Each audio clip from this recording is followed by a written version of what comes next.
Hi everybody, in this video I'm going to walk you through one of my favourite ways to get your feet cramping and work your feet in a range of movement called plantarflexion. So this would be kind of considered a neutral foot, a neutral ankle. This is dorsiflexion, when we pull the foot back towards us. This is plantarflexion. And plantarflexion is a really necessary range of movement because when we plantarflex our feet, we stimulate muscles all the way up our body.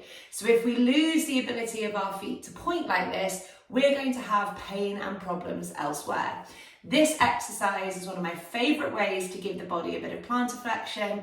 Be prepared for lots of foot cramp and lots of potentially cramp and work and wobbling through your calves, maybe all the way up into your quads and hips. I've also had clients before where their arms and their shoulders shake as we stimulate the foot.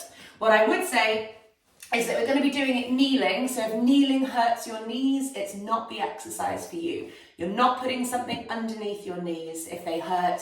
That's you pain-killing a sensation that your body wants you to hear. There's other exercises that you can do. This is not the one for you. So I'm going to show you this from behind as well, but I just want to show you this side on. We're going to come to all fours and we're going to bring our big toe joints and our ankles together. And if your feet struggle to plantarflex, you are going to notice that they want to do this. So this is a foot that's like stuck in that either neutral or dorsiflex position. So what you are trying to do, keeping your big toe joints, your heels and your knees together, is you are trying to point the tops of your feet down to the floor. So you're really trying to flatten that shin and the top of the foot down onto the floor. And keeping that shin and the top of the foot flattened on the floor, you're going to try and like lift your toes slightly off the floor because you're scrunching the arches of your feet, if that makes sense. So that you're trying to create like a little bit of a lift. I don't know if you can see that. That's me squeezing the arches of my feet to lift my toes up off the floor, and then that helps me get even more plantarflexion. So you may get cramp already just doing that. That's great. Depending on the mobility, mainly of your feet, what we're going to try and do is push ourselves backwards like this. So the more that we push ourselves backwards, the more of a load we are asking of our feet in plantarflexion.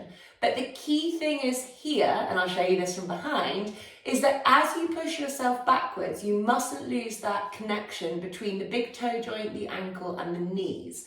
So for some people, because your feet are stiff and they can't plantarflex, you may be up here for days and weeks as you restore that plantarflexion.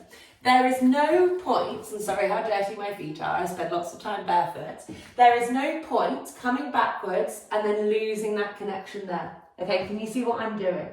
This exercise is not about how far back you can go. It's about keeping your feet in plantarflexion.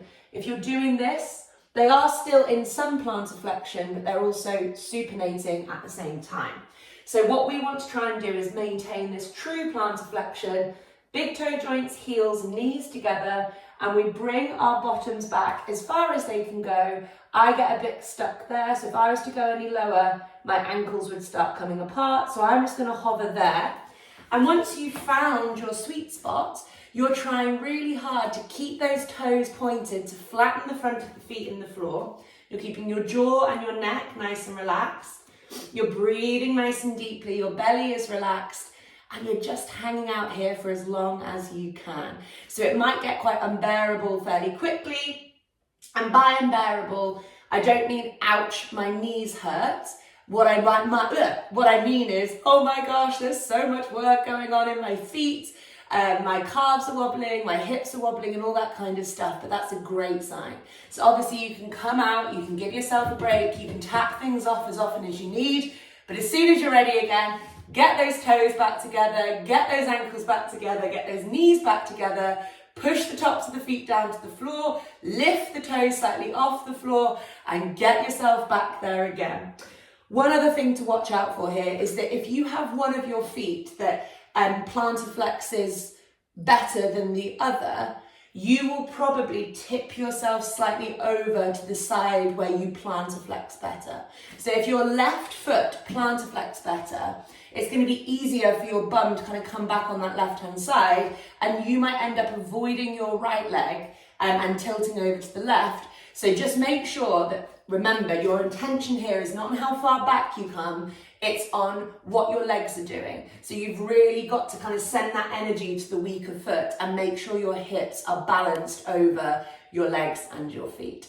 So if you can, this is a great one to hold for maybe 5 minutes, but if you're if you're new in your kind of posture journey or new in that exercise, and if you really struggle with plantarflexion, you might find that one really, really tough.